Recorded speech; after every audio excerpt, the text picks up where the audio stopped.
Traceability is the ability or lack thereof to trace a product through the supply chain.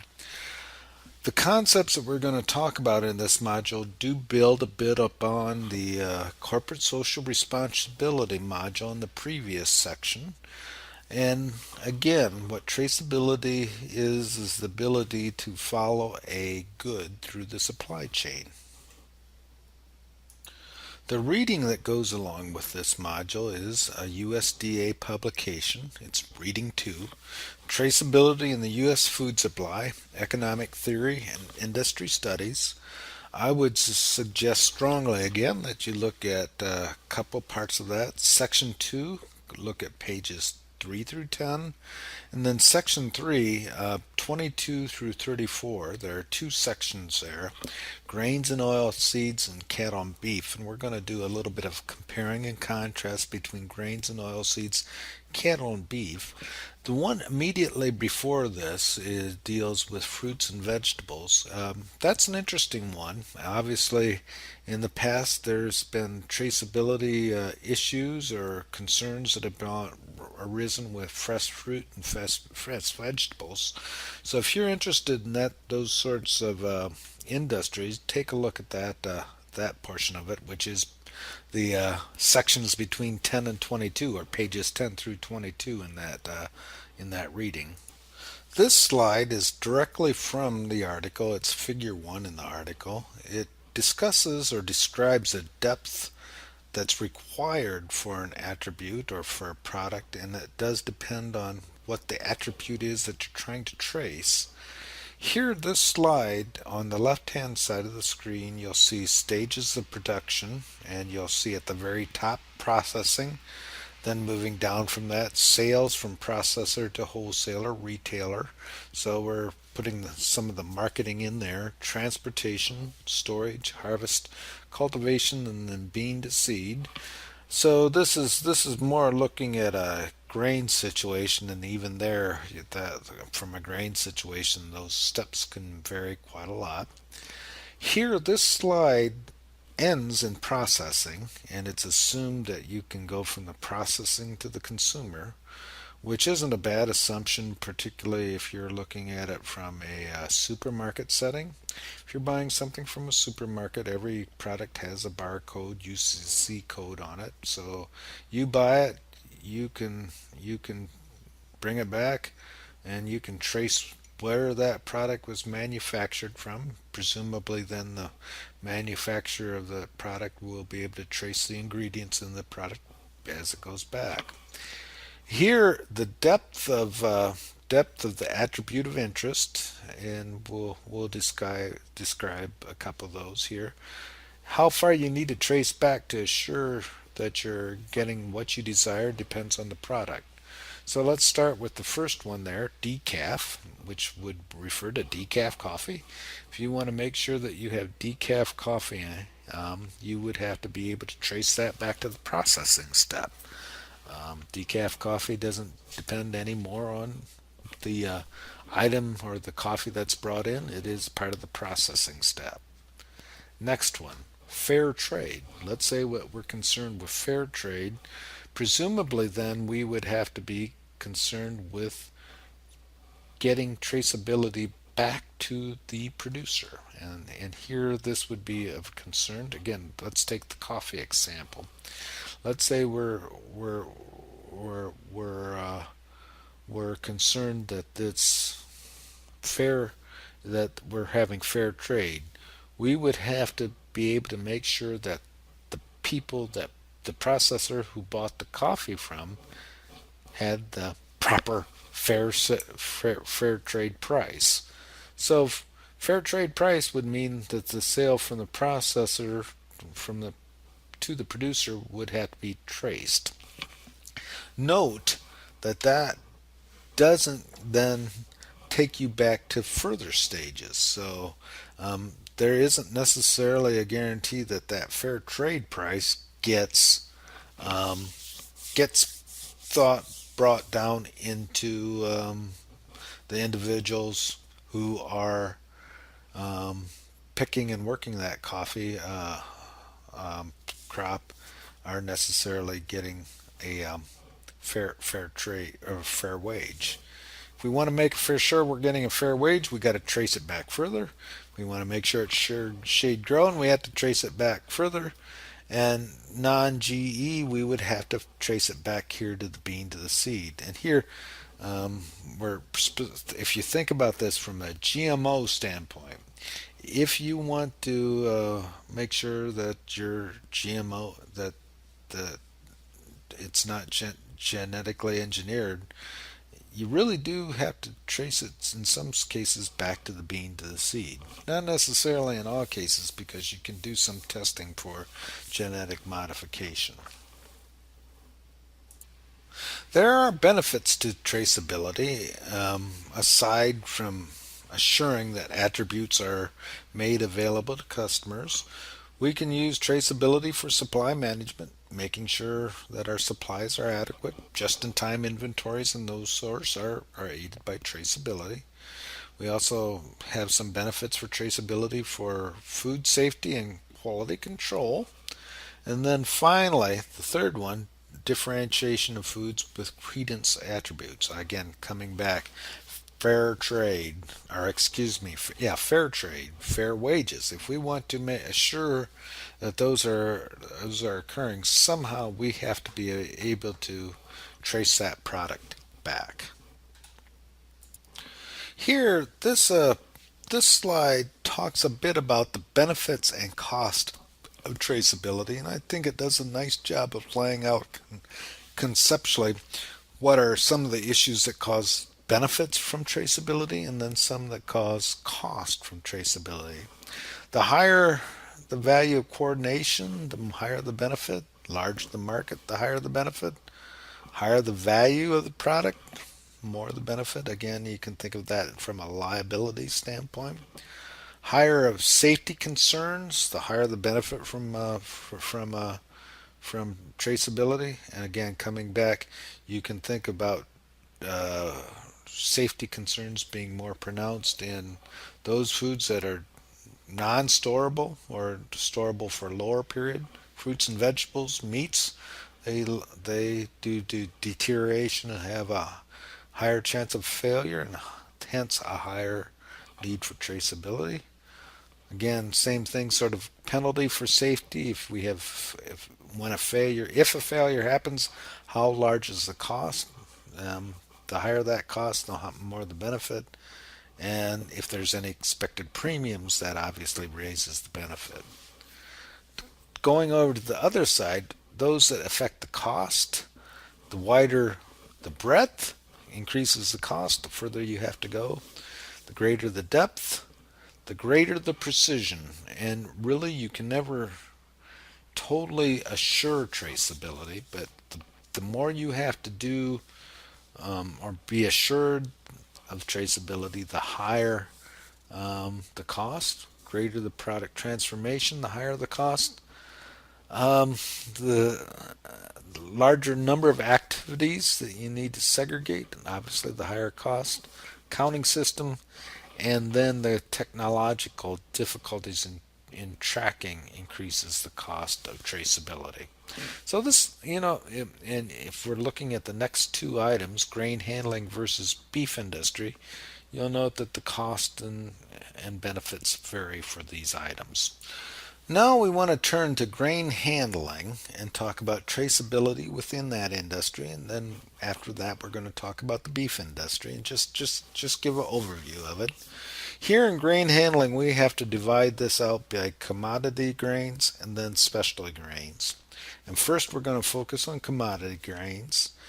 And again, this covers some of the material or all of the material here listed on this slide comes from the reading. And the best way you can describe grain handling for commodities is one step forward, one step back. If you asked an elevator, what they will be able to tell you is who they bought the grain from.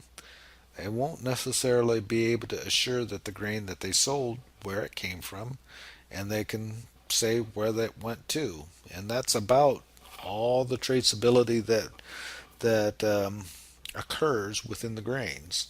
And there's little need to know traceability. Commodity grains, you have a standards number two, yellow corn. The first person of origin after the farm, the elevators and all, often the case, or the ADM processing plant in another case, do all the grading, standardization, and testing that needs to be done. That obviously differs for specialty grains, but the next slide just shows sort of the marketing channel or the supply chain that's associated with grain. Here we list the marketing channels, and it begins over on the left hand side of the screen and then goes to the right hand side of the screen. But just let's talk about some of the stages here. We have production of corn on farms, and those result in farm sales. Those farm sales generally go to local elevators, or perhaps in this case, inland subterminal elevators, which would be like a barge loading facility on on the Illinois River or the Mississippi River or the Ohio River, for that matter, in Illinois. Could also be inland subterminal elevators. Could be directly um, loading unit trains out. One line that they should also include in here is directly to the grain processors.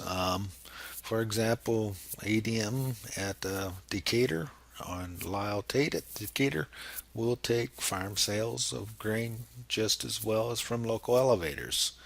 So then we have this local elevator and subterminal elevator.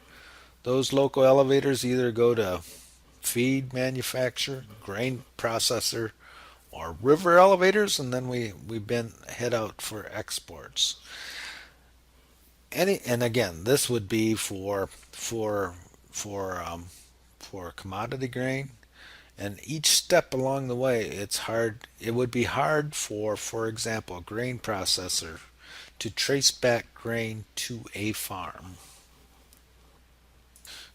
Just to illustrate some of the issues associated with traceability and why it isn't separated out by farms, this picture here shows the Anderson grain elevator located here just west of Champaign. Let me just describe a bit of what you're seeing here. But over on the extreme left hand side of the screen is a pile of grain. That yellow circular with the with the rectangle moving out of it is a pile of grain, most likely corn. You'll also see on the right hand side of the screen another yellow pile there, which is another pile of grain. Each one of those circular bins in the middle or to the left hand side of the screen is a bin that hold grain, and the grain that would go into those bins are dropped into off of trucks and etc. under those elevators that are in the middle of the screen and would be dumped in the bin. Once it's in the bin, obviously you're congregating a lot of grain, but there really isn't a way to say that in any of those grain piles or in that bin what farm that grain did come from. And this is a grain elevator, so Andersons would load this out, or either would move it in a number of ways. One of the things it does do is you load it in unit trains, and then it would move um, down to, often to the North Carolina, South Carolina, southern states for poultry and hog feeding, or it could move to the ports for export. But in any case, just gives you an idea of why traceability is an issue. Specialty grains, we are going to have to be more concerned with traceability. And how concerned we have to be with traceability depends on what we're doing. And let me just give you a couple of examples here under types. And we want grain to be segregated by characteristic. An example of that might be high oil corn. We there is a demand for corn that has high oil content. There are varieties that are, excuse me, hybrids that have higher oil content. So farmers would grow those varieties or hybrids. And then you could test to make sure that that high oil exists in that. And if it does exist, we would have to segregate that high oil corn from the commodity corn. We still couldn't really tell you that that high oil corn came from a specific farm, but we could test for it. We know it's high has high oil. We know that that characteristic exists.